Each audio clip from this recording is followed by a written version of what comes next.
Meus irmãos, um assunto que gera grande discussão na igreja dos nossos dias é acerca do entendimento ou da falta de entendimento acerca dos dons espirituais, sobretudo aquilo que nós chamamos dos dons extraordinários que aparecem aqui no Novo Testamento. E então você tem questões como a chamada segunda bênção ou o chamado batismo no Espírito Santo, que conforme aqueles que creem desta forma, tem como evidência o falar em línguas. Há uma discussão, inclusive, sobre a própria natureza das línguas. O que seriam estas línguas no Novo Testamento? Seriam idiomas? Seriam línguas de anjos? Mas essa discussão, infelizmente, não está restrita aos círculos pentecostais e neopentecostais. Esse entendimento, ou essa falta de entendimento, alcançou os nossos arraiais, alcançou as nossas igrejas. E há muitos dentro das nossas igrejas que estão confusos a respeito de tudo isso. Há muitos nas nossas igrejas influenciados pelo pentecostalismo,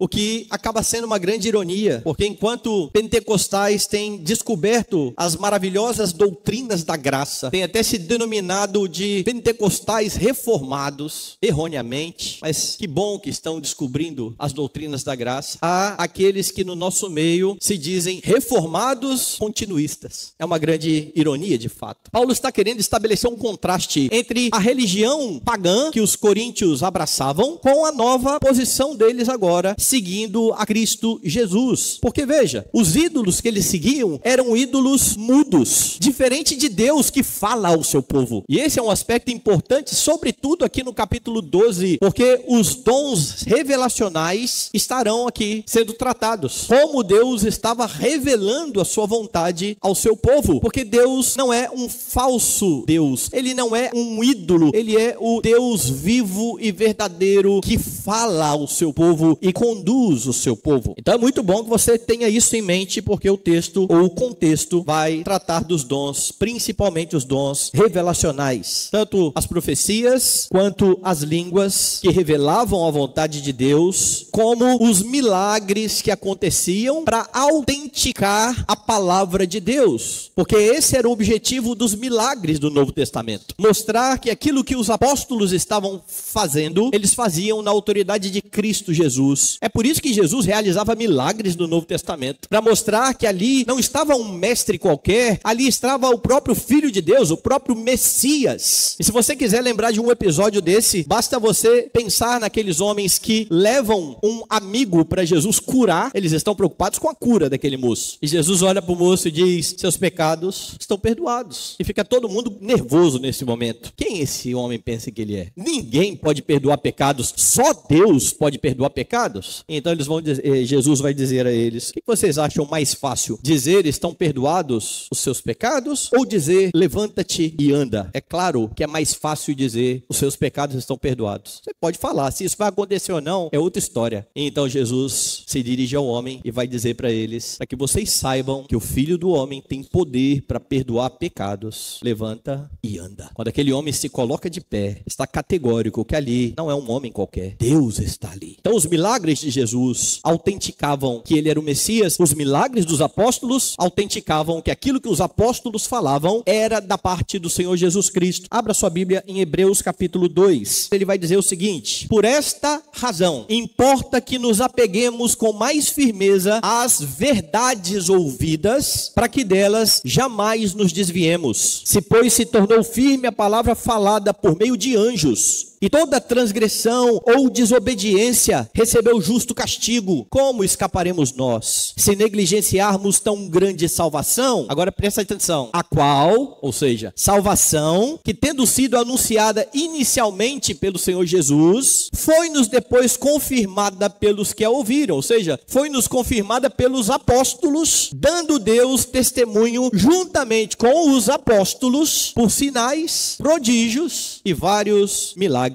e por distribuições do Espírito Santo, segundo a sua boa vontade. Deus deu dons para autenticar o que os apóstolos estavam falando. Você compreende isso? Você entende que os sinais milagrosos eram para confirmar a palavra de Deus? E se isso é verdade, a implicação é muito óbvia. Se aquilo que você tem nas suas mãos hoje é a palavra de Deus, e você entende que tudo o que Deus quis revelar ao seu povo está aqui, E você precisa crer assim, porque Pedro diz que já nos foi dado tudo o que é suficiente para a vida e para a piedade. Deus não deixou nada para revelar hoje que não tenha dado já a sua igreja. Se você entende assim, você precisa compreender que os milagres e os prodígios que ocorriam no Novo Testamento, eles perderam a sua função autenticadora. Não há mais uma palavra, uma revelação de Deus falada por homens para autenticar. Eu não vou chegar aqui dizendo que eu tenho uma palavra de Deus vinda diretamente de Deus, que não está na Escritura, que Deus deu a mim para eu dar a vocês e vou realizar um milagre aqui para provar que isso vem de Deus. Não existe isso mais. Você tem toda a revelação de Deus. Por isso nós cremos que não há mais dons revelacionais. Deus não revela mais a sua vontade como em outro tempo. Sendo assim, como muito bem afirmou o pastor Jay Adams, hoje a situação é diferente. O próprio fato de alguém afirmar fazer sinais e maravilhas o desautentica. Devemos nos afastar dele imediatamente. Sabemos que o seu ensino é falso, porque ele tenta reproduzir a situação que existia na era apostólica, embora não existam mais apóstolos vivos e nenhuma nova revelação